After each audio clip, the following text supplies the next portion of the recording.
I'd like to welcome everyone to our webinar, Study Design and IRB Review of Phase 1 Healthy Clinical Trials. We're excited to be discussing this topic with you today. Since today's webinar is focusing on Phase 1 Healthy Research, I wanted to take a few quick moments to familiarize you with Quorum's Phase 1 Healthy Service offering, which debuted in August of this year. Quorum Review's newest service is for Phase 1 Healthy Research. With our comprehensive Phase 1 Healthy offering, you can now get more services and it's faster. A new study can be ready to enroll participants within 5 business days of submitting their materials. And for changes mid-study, review and delivery of approval documents is even faster, within 2 days. Our program also provides unprecedented alternatives in the review of recruitment materials. Quorum can review generic or not study-specific materials. We can review and approve portions of language that will not change from study to study, or we can also review and conditionally approve some materials in advance of protocol review or approval. You can contact us about our new Phase 1 Healthy Services, or you can visit quorumreview.com P1H. And now I'd like to introduce today's expert presenter, David Babayan. Mr. Babayan is a regulatory attorney for Quorum Review, where he provides legal counsel on regulatory issues and FDA requirements associated with research and development of investigational products. He earned his JD from the John Marshall Law School. He went on to earn his LLM in health law, focusing on orphan product development from the University of Washington. Prior to joining Quorum, David was with the Department of Veterans Affairs. He is also a member of the Health Law section of the Washington State Bar Association. And now I will transition over to David. Thank you, Ari, for the introduction. I'm happy to have the chance to present this topic today, and I do hope the information will be useful. So by way of an overview, I'll begin by defining the scope of today's presentation. Next, I'll provide an introduction to Phase 1 research in healthy volunteers.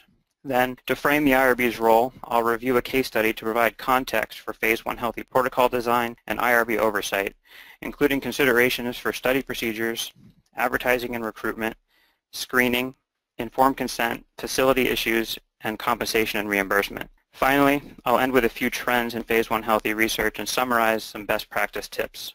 Ultimately, I hope both to explain some of the regulatory guidance related to Phase 1 trial design and to provide helpful information from the perspective of the IRB in reviewing research in healthy volunteers. The content should be valuable for those of you who work for or sit on an IRB, as well as for researchers and sponsors submitting proposals to an IRB. I want to explicitly clarify a few topics that will not be discussed today. This presentation focuses on Phase 1 research in healthy individuals. Therefore, I won't discuss Phase 1 research as it may occur in other contexts, particularly and commonly in Phase 1 oncology trials or other research in patients or within disease populations. Now let's begin with the basics of Phase 1 healthy research. You'll have to forgive me, though, for not taking these in their traditional order, but I generally like to begin with the why. So, why Phase 1 healthy? Phase 1 studies are the essential first step in bringing a new product to market. In so endeavoring, the first phase is designed to establish that the drug is generally safe and to learn what toxicities it may present. Safety evaluation includes an assessment of the nature and frequency of potential adverse reactions and an estimation of the relationship between those reactions and the dose. Phase 1 trials often include the first use of a test article in humans and consequently are closely monitored. Per regulation, these studies are designed to determine the metabolism and pharmacologic actions of the drug in humans and the side effects associated with increasing doses, and if possible, to gain early evidence on effectiveness. During Phase 1, sufficient information about the drug's pharmacokinetics and pharmacological effects should be obtained to permit the design of well-controlled, scientifically valid Phase 2 studies.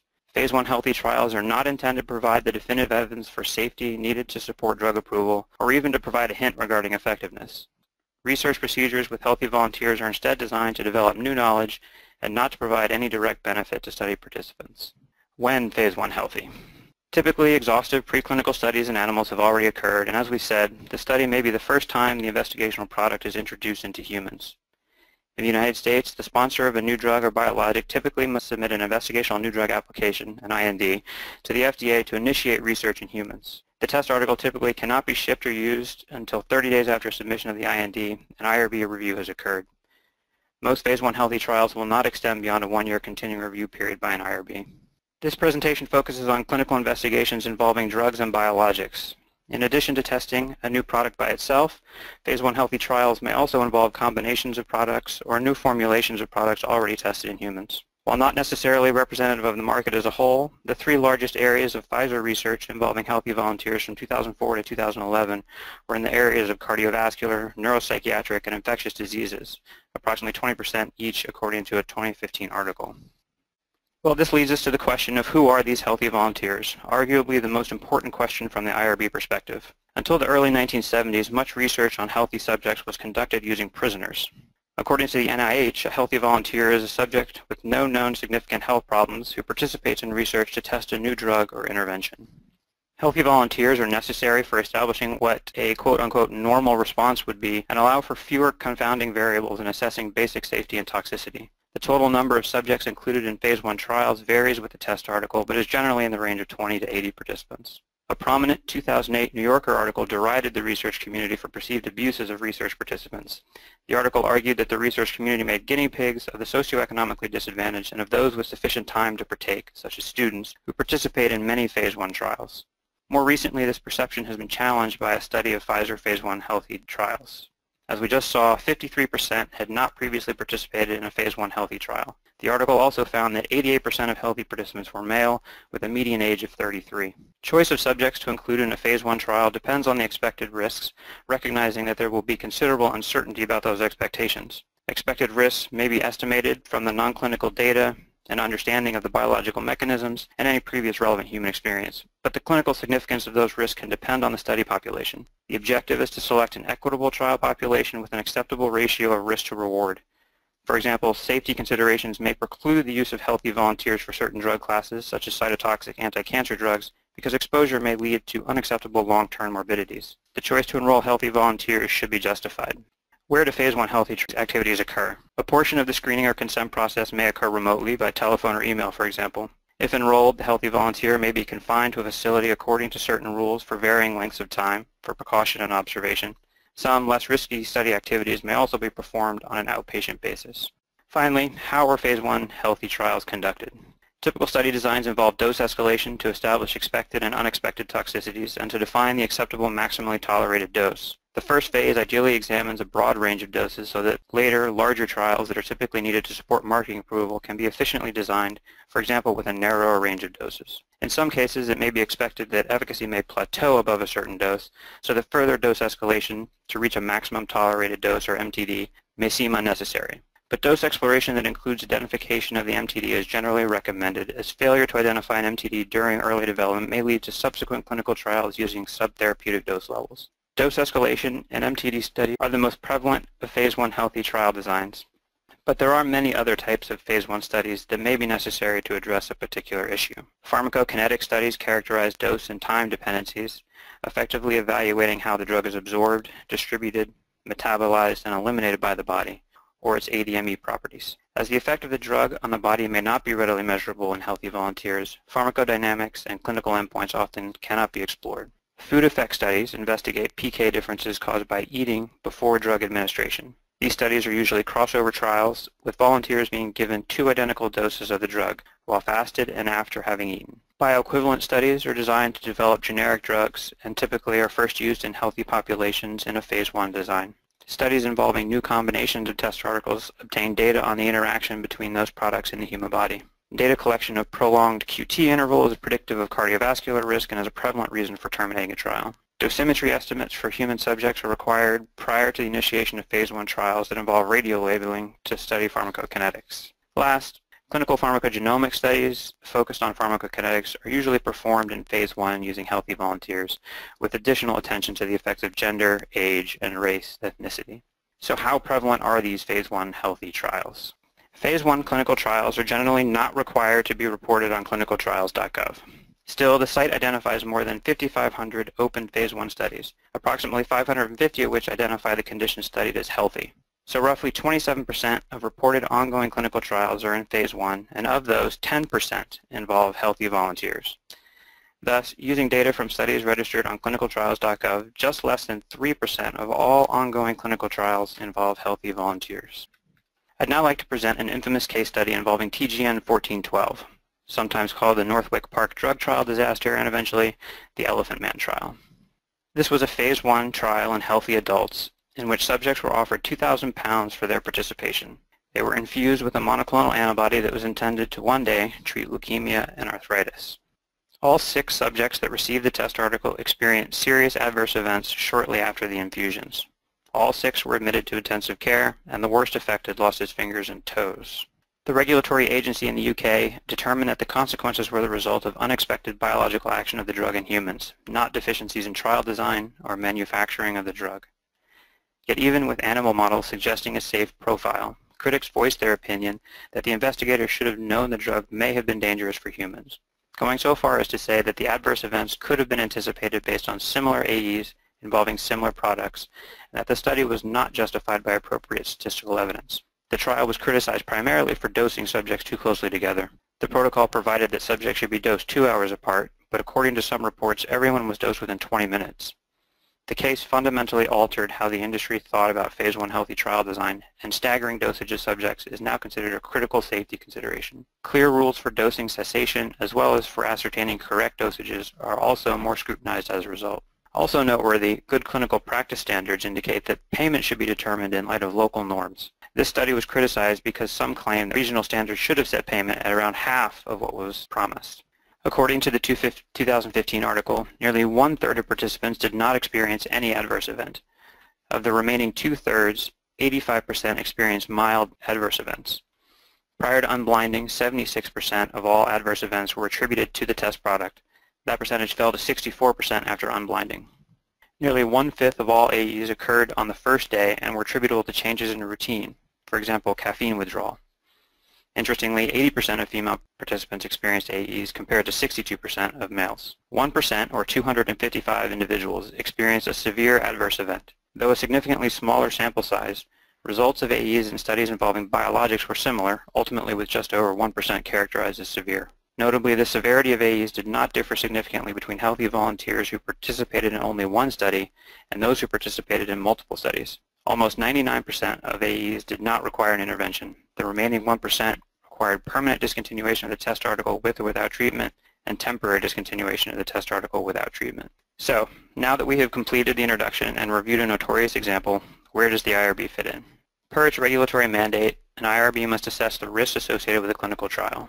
The approval criteria require that risks be minimized by using procedures that are consistent with sound research design and that don't unnecessarily expose subjects to risk, as well as ensure risks are reasonable in relation to any anticipated benefits. But in the context of phase 1 healthy, how is this accomplished when the drug has never been used in a human before?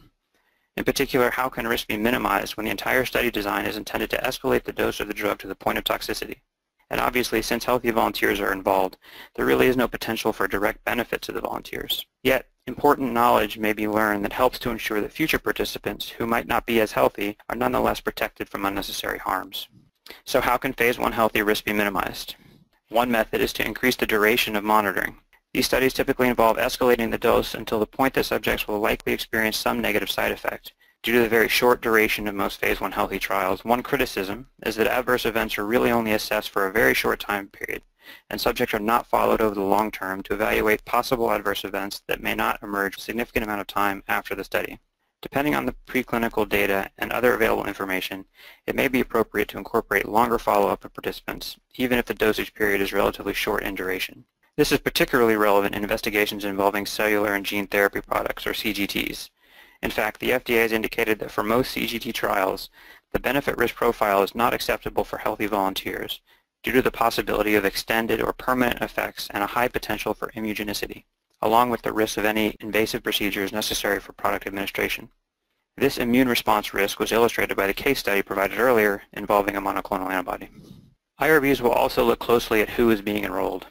Carefully defined inclusion-exclusion criteria will help ensure that subjects are healthy and not vulnerable. One specific issue of note is that IRBs will look to ensure that subjects are not lacking capacity in any way, as it's not considered ethical to include an individual that is not mentally capable of understanding the risks associated with participation in phase 1 healthy research. And indeed, it would likely be considered exploitative to enroll an individual that is unable to provide meaningful consent to participate. Study sites should also make an effort to ensure that subjects are not enrolled in more than one study at a time and that an appropriate amount of time is passed before starting in a new study. As a general rule, enrollment should be prescribed within 30 days or within a certain drug half-life of a prior study. FDA regulations were changed in 1987, specifically to allow phase 1 study protocols to be less detailed and more flexible than protocols for later phase trials. This change recognized that these protocols are part of an early learning process and should be adaptable as information is obtained, and that the principal concern at this stage of development is that the study be conducted safely. IRBs are cautioned to keep this in mind when reviewing Phase 1 protocols, which may not have the normal specificity of the more common later phase studies. That said, protocol amendments are generally required for any change that significantly affects the safety of participants in a Phase 1 trial. Delays in IRB review typically result from the identification of a safety concern or insufficient data to make an evaluation of safety. The sponsor should identify whether either the drug substance or the drug product presents any signals of potential human risk. If so, these signals of potential risk should be discussed, and steps proposed to monitor for such risk should be described in the protocol. The board will review the investigator's brochure for any description of the pharmacologic effects and mechanisms of actions of the drug in animals, and any information on the ADME profile of the drug. Once non-clinical studies have provided sufficient safety support for the proposed trial, for example, by identifying the highest dose tested that does not produce a significant increase in adverse effects compared to a control group, or the no observed adverse effect level, the human equivalent dose should be calculated, converting the animal dose to a human dose. It is advisable to use a safety factor to provide a margin for protection of human subjects receiving the initial dose. For example, a default safety factor of 10 might be considered. Sentinel dosing entails administration of the test article to a couple of subjects, followed after a time by the remainder of the cohort. Also, multiple dose schedules could be explored in late Phase 1 or Phase 1b after basic data on toxicity, peak levels, clearance, distribution, and biological effects are available from single-dose studies or Phase 1a. The level of follow-up, the information necessary, and the procedures for review of the data before each dose escalation and new participant dosing should be scrutinized. Similarly, defined criteria and procedures for stopping the intervention in case of an adverse reaction should be clearly identified. For example, in crossover designs, a sufficient observation period between crossover arms to detect and interpret any adverse reactions should be utilized. Ultimately, the rationale for dosing schedules should be provided based on dose tolerance, on available PK and PD data in humans, and on relevant animal models of safety and efficacy. Data on genomic-dependent dosing or efficacy, even when not definitive, can provide important guidance on dosing or patient selection. Information about PK and pertinent PD effects on biomarkers considered indicative of activity or effectiveness can even provide proof of concept, which may improve success of later trials. Known PGX factors identified during non-clinical assessments that affect PK or PD should be considered, particularly when the threshold between activity and toxicity is narrow. Prior PGX investigations might have identified gene variants in metabolizing enzymes, transporters, or drug target receptors. These data inform decisions about whether subsequent dose-response studies need to take PGX differences into account. When there are serious concerns about the toxicity of an investigational drug in individuals with certain genetic characteristics, for example, for drugs with anticipated dose-limiting toxicity and polymorphically mediated metabolism, prospectively genotyping subjects will identify those who are at risk so that they can receive lower doses or be excluded from PK studies. In some situations, it may even be advisable to conduct dedicated clinical pharmacology studies with balanced, prospective, genotype-based enrollment, or to target enrollment of subjects with variant genotypes to permit meaningful retrospective analyses. Now that we've explored the risks and ways to minimize their impacts, I would like to dispel a few misconceptions around the perceived counterbalancing benefits of Phase 1 healthy research from the IRB's perspective. There are a lot of reasons why a healthy individual may want to sign up for a Phase 1 study, but a participant's motivation may not necessarily align with the IRB's mandate in assessing the benefits that may be considered in evaluating whether a Phase 1 healthy trial should be approved. A participant may appreciate the medical exams they get in association with the study if expenses such as travel to the clinic are covered, or if they receive free lodging and meals during a confinement period. And perhaps one of the biggest perceived motivators is payment. However, an IRB will not consider payment for participation in the study or any of these incentives to be a benefit of participation in weighing the risk-benefit ratio. Rather, an IRB will likely consider payment as a risk and a factor that may either lead to inequitable subject selection or compromise the voluntariness of consent process. Ultimately, the only true benefit that can be attained from Phase 1 healthy trials from a regulatory and IRB perspective is the gain in scientific knowledge. While it may be true that some volunteers are primarily motivated by altruism when deciding to participate, the IRB must be very critical of the study design in order to ensure that the resulting data is useful in moving drug development into the patient population it's intended to serve. IRBs view advertising as the beginning of the informed consent process, as the advertisements can begin to shape a prospective participant's perceptions of the study, its scope, aim, benefits, etc. Whatever the mode, be it traditional print or television advertising, email or warm calls, or a social media campaign, the guidance generally remains the same. While the therapeutic misconception is diminished in healthy individuals, as a healthy volunteer is obviously less likely to attribute a curative intent to the intervention, the term treatment should generally be avoided to the extent it connotes that the intervention is nonetheless safe and effective rather than investigational. Payment should not be set apart, for example, with bolded or larger text. Also, any general testimonial should not be overly reassuring. Generic recruitment is permitted during the 30-day period following submission of the IND, assuming IRB approval has been obtained. The FDA recommends that advertisements contain enough information for prospective participants to be able to assess their likely eligibility and interest. Notably, while free medical treatment should not be advertised when the intent is only to convey that subjects will not be charged for taking part in the investigation, advertisements may call out a no-cost health examination as a benefit for recruiting purposes. Advertising free health exams should be done with caution, however, in Phase 1 healthy context, as it's likely only acceptable when the intent includes the return of useful health information to the participant. Additionally, the protocol should address return of results. As for enumerating benefits, care should be taken to not emphasize a prospective participant's assistance in aiding medical research or improving future health care. This is because from Phase 1, it's more likely than not that the test product will not result in an improved treatment. Any such representations to the contrary are potentially misleading or overly optimistic about the impact of participation. Many individuals interested in participating in Phase 1 healthy research are primarily motivated by money and may not be truthful about participation in other such research. Enrolling someone involved in multiple Phase 1 healthy trials is not only bad science, but it's also dangerous. There is clearly a market for so-called guinea pigging, with some individuals making a profession of the practice and traveling significant distances to game the system. To allay this concern, some Phase 1 healthy centers use services that provide a background check for subjects interested in participating. Others have created a fingerprinting system as a component of their screening process. However, these solutions aren't fail-proof, as all facilities don't participate in such services. Other possible deterrence methods include conducting comprehensive laboratory tests as part of the screening process or providing positive reinforcements for honesty throughout the trial. If all else fails, compulsory withdrawal from the study should not be excluded. It is advisable to include any such precautionary measures in the protocol for IRB consideration. Due to the need to recruit healthy volunteers quickly, some Phase 1 healthy facilities utilize a generic or general screening process and consent to build a database of potential participants. It's important to remember that OHRP considers construction of a database for this purpose to constitute research. Also, the FDA considers any research-specific intervention, including screening, to require IRB oversight and informed consent. If a site is in a situation and looking to speed recruitment, an IRB may consider a waiver of documentation of informed consent and a phone script to verbally consent to individuals before they arrive at the clinic for screening procedures in order to facilitate fasting and preparation of a blood draw or washout from any other medications. Informed consent springs from the principle of autonomy and includes 8 elements defined by regulation. With regard to Phase 1 healthy trials, consent can be obtained as in any other study, except subjects should be clearly told both that one of the aims is to produce drug toxicity, which can cause pain or discomfort and pose significant medical risk, and that no direct medical benefits will result. In addition to the 8 required elements of informed consent, the identification of unforeseeable risks is critical in Phase 1 healthy trials. It should be explained that some toxicities identified in non-clinical studies may translate into adverse events in healthy humans, while others may not, and also that as of yet unidentified risks may arise. This is so in part because subjective adverse events, for example hypersensitivity reactions, are difficult if not impossible to assess in non-clinical studies. While Phase 1 healthy trials would generally be completed quickly, data may arise that would necessitate that a participant be informed. As such, the consent form should have a statement that significant new findings will be shared.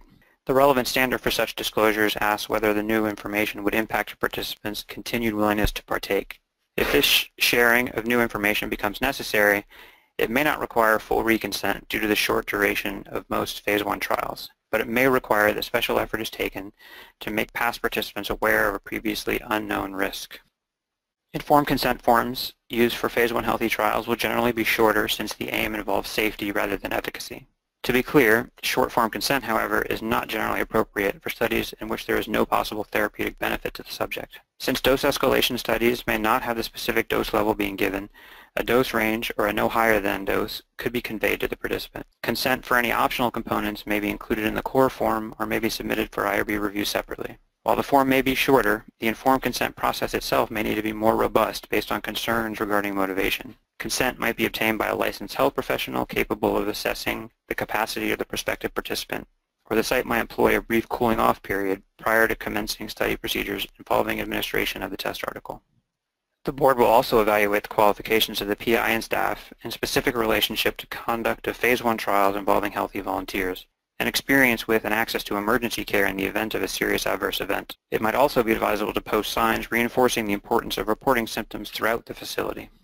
As I've done here for this presentation, you should not leave compensation until the end of the study. Payment is considered a recruitment incentive.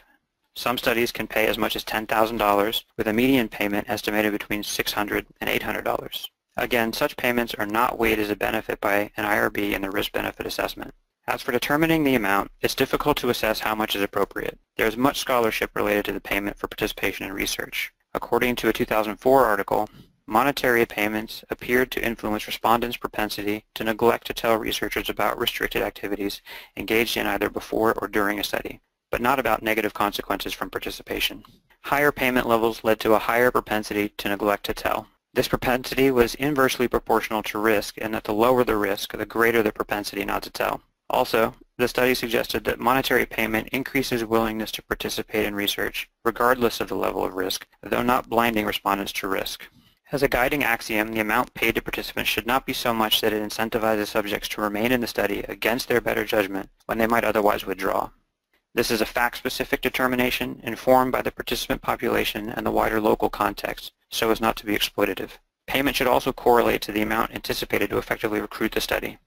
As such, a participant might be reimbursed for transportation expenses and compensated for time and inconvenience, including confinement, opportunity cost, and restriction from certain activities such as smoking cessation or dietary limitations. However, payment should not be based on the risk associated with study procedures. Finally, the FDA has advised that payment should accrue as the study progresses and should not be contingent upon the participant completing the entire study. However, it is possible to hold a small portion of the entire payment as an incentive for completion. The IRB is required to determine the amount paid as a bonus for completion is reasonable and not so large as to be unduly influential. As a general rule, not more than 40% of the total compensation amount should be contingent upon completion.